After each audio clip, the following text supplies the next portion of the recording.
Hello and welcome to Listen with Laura.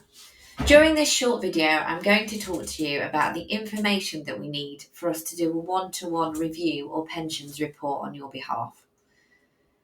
So you might have been asked to watch this video because you've requested that we provide some pension support analysis and modelling for you. And I'd like to thank you for trusting us with your pension analysis. It's really important to us that we are as thorough as possible and we provide support that is most helpful to you in order that you can make those key informed financial decisions.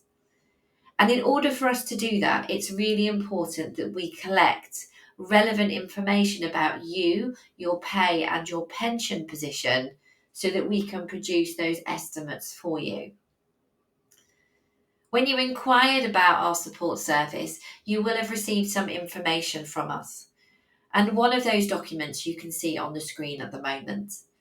This document is setting out the list of details that we might need in order to do a pensions review for you. Now, initially, the list of the documents can look quite extensive, but only the documents that are relevant to you need be provided. On the first page here, what you can see is that we're really asking you for pay information. Now, the reason for this is that your pension from your public sector pension scheme is calculated using formulas, and those formulas centre around your pensionable pay or salary and the length of time that you've been in the scheme or your service. In order for us there to provide as accurate estimates as we possibly can, we need to have your pensionable pay history. We've included a table on this page that provides a breakdown that we need of the pensionable pay history for the relevant years. And of course, we're now moving also into 24-25.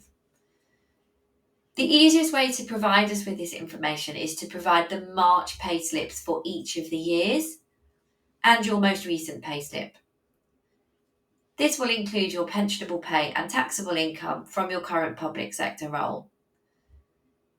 If you currently have income from other sources, you can provide that as well through payslips, P60s, self-assessments, or you can confirm the amounts in the breakdown similar to the table.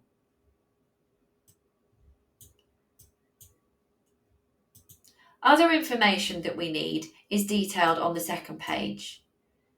As you can see, there are quite a number of items on this list, but they only apply if they are relevant to your circumstances, and they will not be relevant to everybody.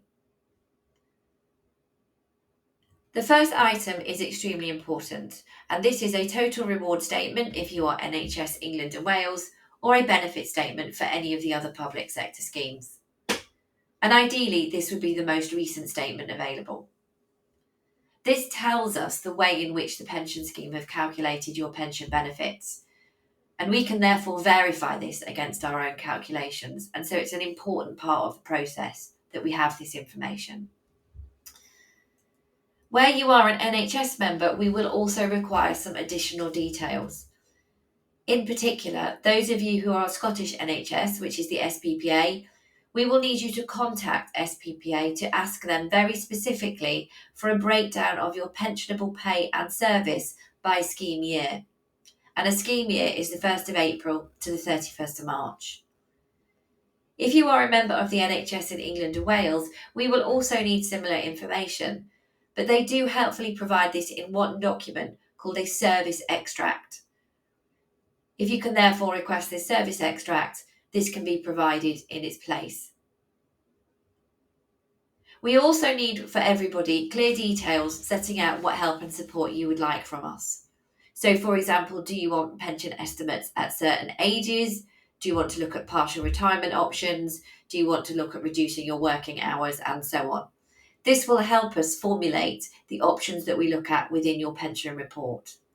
If you're unsure exactly what it is that you might like help with, but have an idea of something you might like to do, then have a chat with us and we can help lead you down to the correct or most suitable options. If you are saving or have ever saved into another pension scheme outside of your public sector pension scheme, we will need details of this or these schemes as well, and you can usually obtain a benefit statement. If your pension benefits in your public sector scheme have ever been subject to a pension sharing on divorce order, we will need details of this, as this will affect your benefits. Usually, you receive a confirmation letter from the pension scheme once this has been put in place, and we will need a copy of that letter. If you have ever paid or do pay additional contributions into the pension scheme, such as added years, additional pension, ERBO or EPA, we will need very specific details about these contributions and the benefits that they are purchasing. And again, once putting these arrangements in place, you will have received a confirmation letter, and it is that document that we will require. The reason we require this document is because it provides a breakdown of how much benefits are being added each year, and this will help us with our year-on-year analysis of your pension benefits. If you have ever had any breaks in pensionable service, so any time out of the pension scheme, we will need details of those to be provided as well. Within the NHS schemes, it is possible that you may have a special status, or think you have a special status, and we would like you to confirm that to us in the relevant part of our portal so that we can verify this position for you. If you have ever transferred any previous pension scheme benefits into your current public sector scheme, we will need details of that transfer as well. And then the last three that you can see on this list are very unique to a certain group of people, typically higher earners, although not always. And this is around your annual allowance. So if you have ever received a pension savings statement, which is a hard copy statement sent in October each year through the post, and not everyone does have one of these, but if you have, we will need that to be provided to us, and any subsequent statements that you have also received. If you did determine at the point in the past that you had some annual allowance tax charges, and you chose to use the scheme pays option to pay these charges, we will need copies of those scheme pays confirmation letters. And similarly, if you are somebody who has at some time applied to HMRC for individual protection for lifetime allowance purposes, they will have sent you a certificate of approval, and we will need copies of that as well. I do appreciate there is a lot on this list, but as I have said, most will not apply to everyone. And so it's just a case of looking which circumstance is relevant to you and making sure we have that information. Once you know that you have all of these details, please confirm to myself and my colleagues, and we will then set you up on our secure portal where you can provide the details and the documentation. If you would prefer not to use the portal, that is not a problem. Please let us know, and you can choose to email the documents to us. Or alternatively, you can send the documents to our postal address via Royal Mail. If you do choose to post documents, please may I request that they are printed one side only and are also not stapled so that we can scan them as quickly as possible once they are received at the office.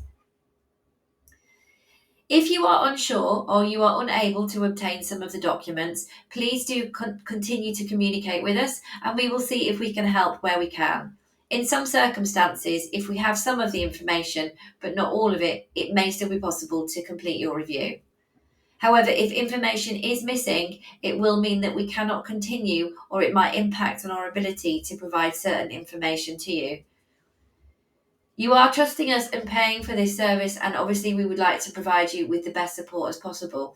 So please be assured that we really will only request information that we absolutely need in order for us to help you in the best possible way.